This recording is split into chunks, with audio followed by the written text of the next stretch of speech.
1, 2, 3.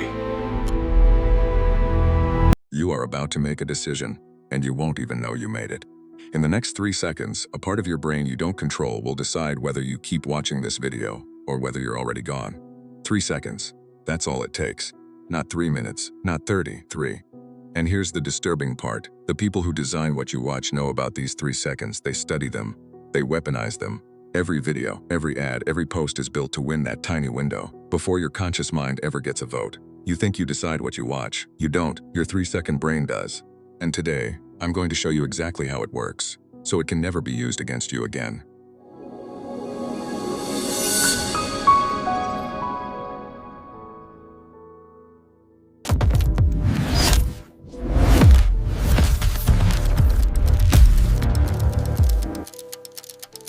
Most people think attention is a choice. You sit down, you decide what's interesting, you watch it. Logical, adult, in control. That's not how it works. The decision happens far earlier and far faster than your conscious mind. And by the time you choose, the real choice is already over. In the next 20 minutes, I'm going to break this open completely. Why 3 seconds? What your brain is actually doing in that window. The exact tricks used to hijack it. How the algorithm turns it into a weapon. And finally, how to take that decision back. This is the deepest one I've made. Stick with me to the end, because the last part is the part that protects you.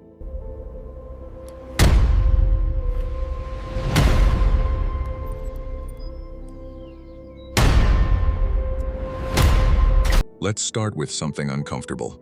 You are judging everything you see far faster than you realize. Researchers have studied how quickly the human brain forms a first impression. When people are shown a stranger's face, they decide whether that face looks trustworthy in around 1/10 of a second. Not after thinking, before thinking. The judgment is already made by the time the conscious mind shows up. The same thing happens with content. The moment a video starts, a fast, automatic part of your brain runs a silent question. Is this worth my attention, yes or no? And it answers in a flash using almost nothing. A face, a movement, a color, a tone of voice. The first half sentence. Psychologists call this thin slicing. The brain's ability to reach a confident conclusion from a razor-thin slice of information. It evolved because it's useful. Your ancestors couldn't afford to carefully analyze every rustle in the grass. The ones who reacted in a flash survived. The ones who paused to think didn't. So you inherited a brain that decides first and explains later. And that ancient survival machine is now pointed at a glowing screen, making hundreds of snap verdicts an hour. Keep kill, while you sit there believing you're the one choosing. Here's the truth that should unsettle you. By the time you consciously think, this looks interesting, your brain decided that 2.5 seconds ago. You're not making the decision, you're being informed of it.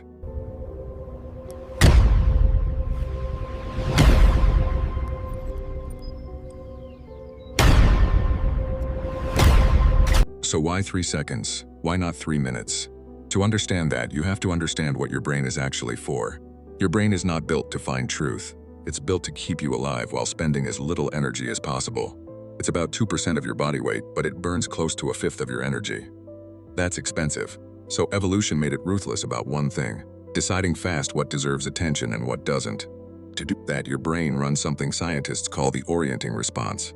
The moment something new, sudden, or unexpected appears, your attention snaps toward it automatically. You don't choose to look, you've already looked. A flash of movement in the corner of your eye. A loud sound, a new face. Your ancestors needed this to survive predators. You use it to get yanked toward a phone screen. And here's the second layer. Your brain is a prediction machine. Every second, it's quietly guessing what's about to happen next. When reality matches its prediction, boring, expected, safe, it relaxes and tunes out. But when something breaks the prediction, surprising, strange, unresolved, it spikes to attention. What is that? I need to know. That's the 3-second window. It's the gap between my brain predicted this and got bored, and my brain got surprised and locked on. In those first 3 seconds, your prediction machine decides whether what it's seeing is worth the energy. If you confirm its expectation, it lets you scroll away guilt-free. If you break the expectation in just the right way, it can't look away. Now imagine an entire industry that has figured this out. An industry whose survival depends on winning that exact 3-second judgment, billions of times a day. They didn't invent the 3-second brain. They just learned how to feed it. Now let's get into the dark part. What actually happens inside an engineered 3-second hook? Because once you see the pieces, you'll start spotting them everywhere. And that's the point. The first weapon is the pattern interrupt. Your bored, predicting brain wants the expected. So a good hook gives it the unexpected. A sentence that starts in the middle of the action. An image that doesn't make sense yet. A claim that contradicts what you believe. The interruption isn't decoration. It's a key turning in the lock of your attention.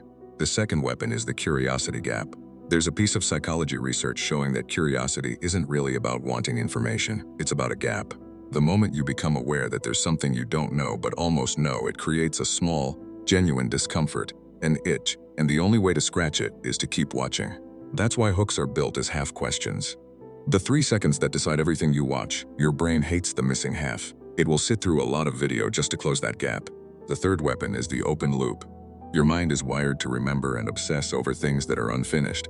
Psychologists found that people recall incomplete tasks far better than completed ones. So a hook opens a story it doesn't finish.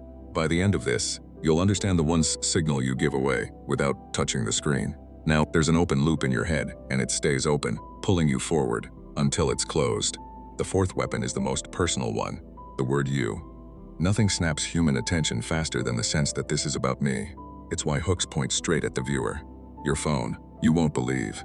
This is happening to you. The self-relevance trigger cuts through the noise like nothing else, and underneath all of it is motion and faces. Your brain is hardwired to track movement and to lock onto human eyes. That's why the strongest 3 seconds almost always have one or both. Stack these together, a pattern interrupt, a curiosity gap, an open loop, the word you, a face motion, and you have a hook engineered to defeat the conscious mind before it wakes up. Not because the content is good, because the opening is built like a trap. Now here's where it stops being about one video and becomes a system that reshapes everything.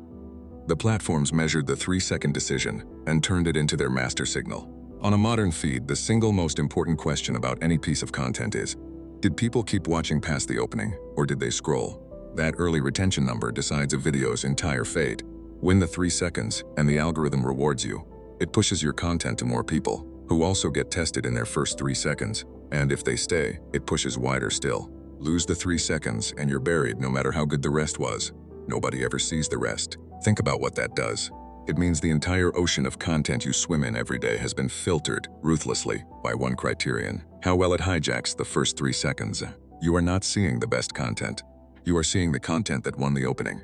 Those are very different things. And this creates a quiet arms race. Every creator, every brand, every channel learns the same lesson. The first 3 seconds are life or death, so they escalate.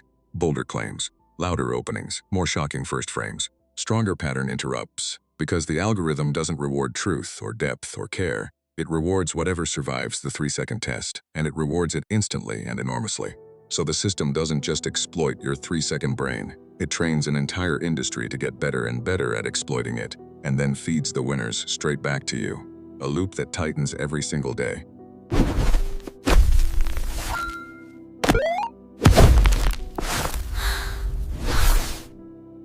Let's talk about the cost. What living inside a 3-second economy does to you over months and years. When everything you consume is engineered to grab you instantly and resolve quickly, your brain quietly recalibrates. It starts to expect that pace everywhere, a reward in 3 seconds or move on. So the slow things, a book, a long conversation, a difficult idea, a film that takes its time, start to feel almost painful, not because you got dumber, because you got trained. Trained to crave the hit and flinch from the wait. There's a second cost, sharper than the first. When content is filtered for whatever wins the opening 3 seconds, the things that win are rarely the calm, the nuanced, the true. The things that win are the things that hit your fast brain hardest. Outrage, fear, shock, desire, us versus them. So the version of the world that pours through your screen isn't reality. It's reality bent toward whatever makes your 3-second brain flinch. Over time, that warps what you think is normal, what you think is dangerous, what you think other people are like. And the deepest cost is this. Every time you let your fast, automatic brain make the decision, you practice not using the slow, deliberate thinking part of you, the part that reflects, the part that chooses. Attention is like a muscle, and the 3-second economy is a machine for letting it go soft. By making sure you almost never have to use it. This is the real reason this matters. It's not about wasting an hour on your phone. It's about who you become when something else has quietly taken over the moment of choice. Thousands of times a day, for years. So how do you take the 3 seconds back? You can't switch off the fast brain. It's older and quicker than you. But you can do something it can't stand. You can slow the moment down just enough for the thinking part to catch up. First, name the hook. The next time something grabs you instantly, pause and ask, which trick just worked on me? Was it a curiosity gap? An open loop? The word you? The simple act of naming it pulls the decision out of the fast brain and into the conscious one. A hook you can see loses most of its power. Second, insert a gap. The 3-second weapon works because there's no space between stimulus and reaction. So build space. Before you open an app, take one breath and ask why. Before you tap a shocking thumbnail, wait 2 seconds. That tiny pause is where your free will lives. Third, judge content by the end, not the open. Train yourself to ask, after watching, was that actually worth it, or did it just win the first 3 seconds? Do this enough and your brain starts relearning the difference between gripping and good. Fourth, protect your slow brain on purpose. Read something long. Sit with something boring. Let yourself be unstimulated sometimes. Every time you do, you're rebuilding the exact muscle the 3-second economy is trying to waste away. And the most important one, remember the question this whole video is built around. The next time you're locked onto a screen, ask yourself, did I decide to be here? Or did my 3-second brain decide for me? That single question is the thing the entire system is built to stop you from asking. And it's the one weapon they can't design around.